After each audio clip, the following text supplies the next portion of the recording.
ISR9 news. NTR జిల్లా కంచుకచర్ల పట్టణంలో మాజీ సర్పంచ్ దేవిరెడ్డి శివరాధ కుమారి ఆమె కుమారుడు శ్రీనివాసరావు ఆధ్వర్యంలో సుమారు 100 కుటుంబాలు జనసేనలో చేరిక. కంచుకచర్ల జనసేన పార్టీ అధ్యక్షులు నాయన సతీష్ ఆధ్వర్యంలో నెహ్రూ సెంటర్ నుంచి ఓసీ క్లబ్ వరకు ర్యాలీ నిర్వహించిన జన సైనికులు 100 కుటుంబాలను పార్టీ కండువా కప్పి జనసేనలోకి ఆహ్వానించిన ఉమ్మడి కృష్ణా జిల్లా జనసేన పార్టీ ఉపాధ్యక్షులు బొలిశెట్టి శ్రీకాంత్, నియోజకవర్గం సమన్వయకర్త శ్రీమతి తమ్మళ్లపల్లి రమాదేవి, ఉప ముఖ్యమంత్రి పవన్ కళ్యాణ్ పుట్టినరోజు సందర్భంగా రక్తదాన కార్యక్రమం పోస్టర్లను ఆవిష్కరించిన జన సైనికులు.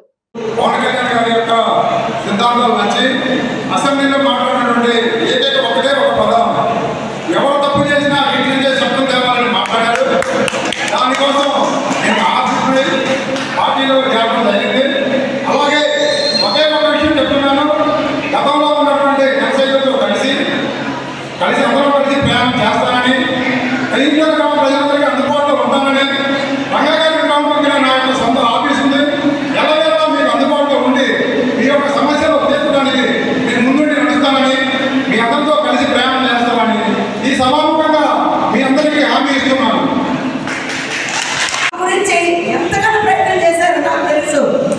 తర్వాత మన జిల్లా అధ్యక్షులు బండి రామకృష్ణ గారు నన్ను ఇక్కడికి నందిగామ నియోజకవర్గానికి పిలిచి మీ సేవలను ఇక్కడ అందించండి అని చెప్పడం, నేను మొత్తం పేరు నుండి ఇక్కడ మొత్తం గ్రౌండ్ లెవెల్ నుండి నేను అన్ని కలుపుకుంటూ వస్తూ మండలాధ్యక్షులందరినీ కలుపుకుంటూ వారిని కలుస్తూ ఇక్కడ సమస్యలు పరిష్కార మార్గం వైపు ఎన్నో మేము కార్యక్రమాలు చేయడం జరిగింది.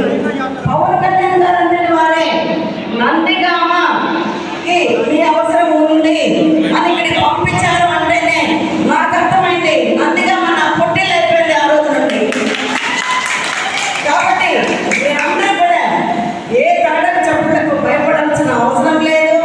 అందరూ కూడా జనసేన అంటేనే క్రమశిక్షణకు మాన పేరు అనేది గుర్తించుకొని ప్రతి ఒక్కరు కూడా ముందుకు అడుగు వేస్తూ మన పార్టీ కేడర్ ఇంకా పెంచుకుంటూ వెళ్ళడం అనేది ప్రతి ఒక్కరి యొక్క ఆశయం. తర్వాత పవన్ కళ్యాణ్ గారి యొక్క మంచి మనసుతో ఆయన ఎన్డీఏ కూటమి ప్రభుత్వాన్ని విజయ కేతలు ఎదిరించే దాంట్లో ఆయన చాలా ముఖ్యమైన ఒక అద్భుతమైన ఒక మంచి వ్యక్తిగా, విశిష్టమైన వ్యక్తిగా ఆయన ఎదిగి ఒక ఎన్డీఏ కూటమి ప్రభుత్వాన్ని ఈరోజు స్థాపించి అందరూ